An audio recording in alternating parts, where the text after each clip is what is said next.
Today we are going to look at why Canada is still a G7 member while India and China are not. China is the second largest economy with a GDP of 14.7 trillion. India is the sixth largest economy with a GDP of 2.7 trillion. While Canada is pushed to the ninth place with a GDP of 1.6 trillion.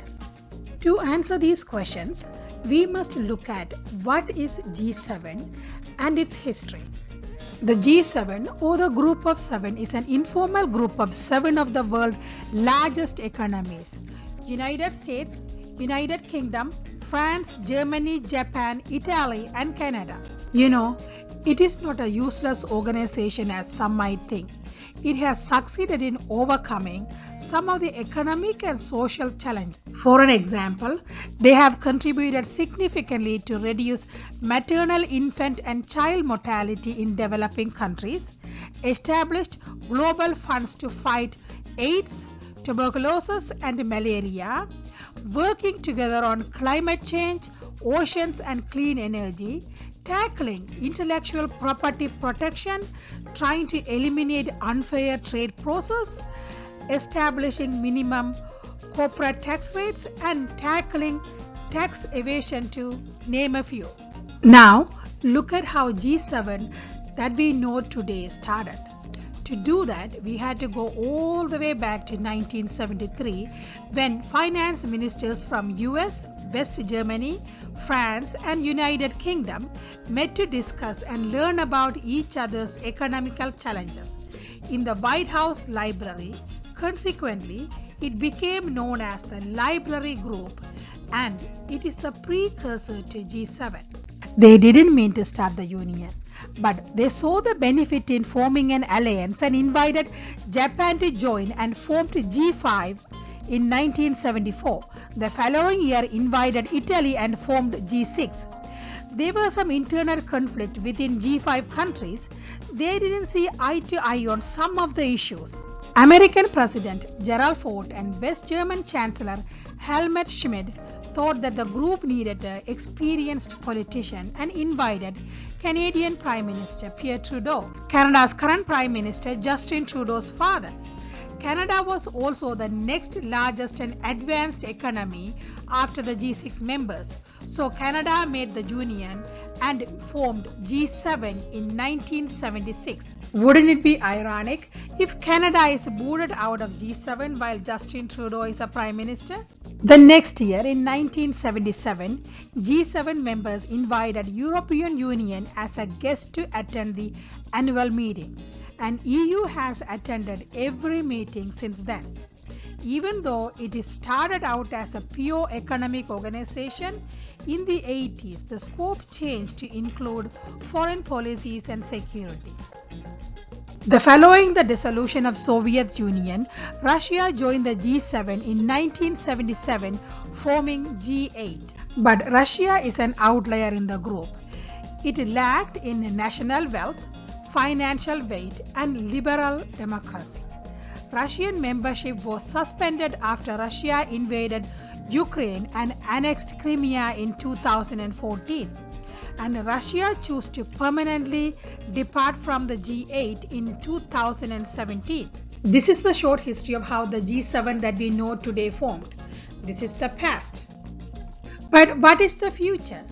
There have been various proposals to expand G7.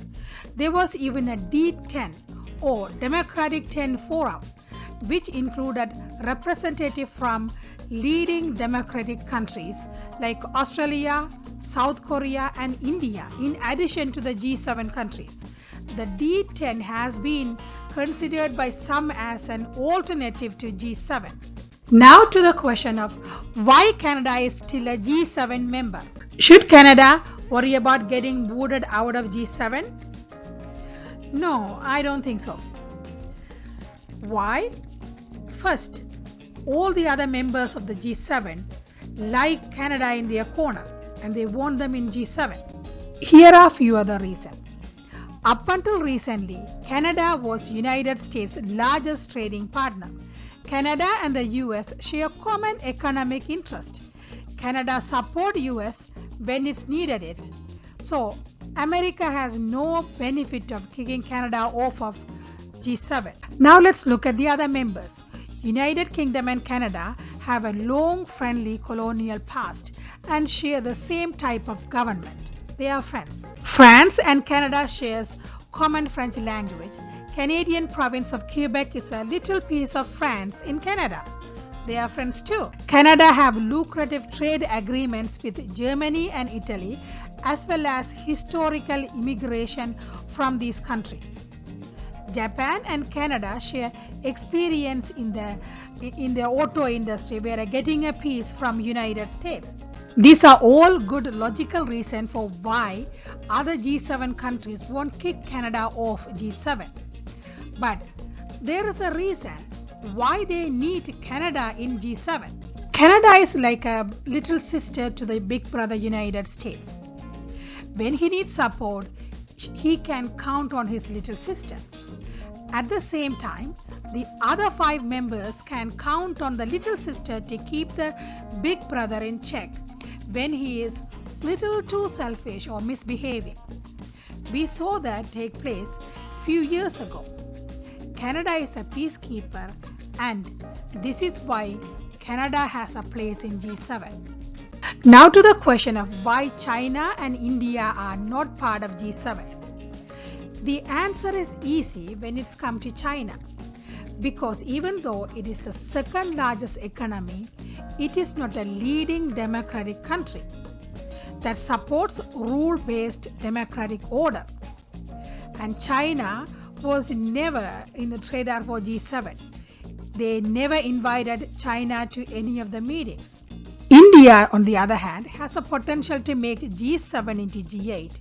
It is a leading democratic country with the 6th largest economy. But the problem is, it sometimes supports Russia. That's worrying to G7 members. Also, India is still a developing country. I don't see India joining the G7 in the next decade. But who knows in the future? But I am sure that they will be invited to every meeting, annual meetings going forward. They have already attended 3 or 4 meetings. But the question is, would India want to join the G7?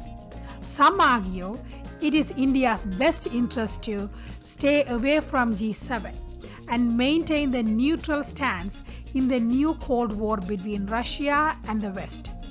India is a very strong country, and its support can make or break a side. And it is also economically advantageous for India to remain neutral. Do you want Canada to be part of G7 or not? Canadians are somewhat split on the subject, particularly when it's come to the carbon tax or gas tax. We are paying about 11 cents more than what we would have if it weren't for the carbon tax, right? So that's quite a bit of money, especially with the gas price right now. On the other hand, the more organizations or more political group that your country is part of, in the world stage, you have presence. So in that way, most Canadians support it. Last time when we had a G7 meeting in Toronto and Muskoka, there's quite a bit of riots and debates and discussion about this topic. But for now, I don't think there is going to be any problem in Canada's place in G7. So Canada is safe and secure with G7 countries, for better or worse of Canadians. Thank you for watching, and please, if you like this video, subscribe and give me a like. I love it. Thank you. Bye.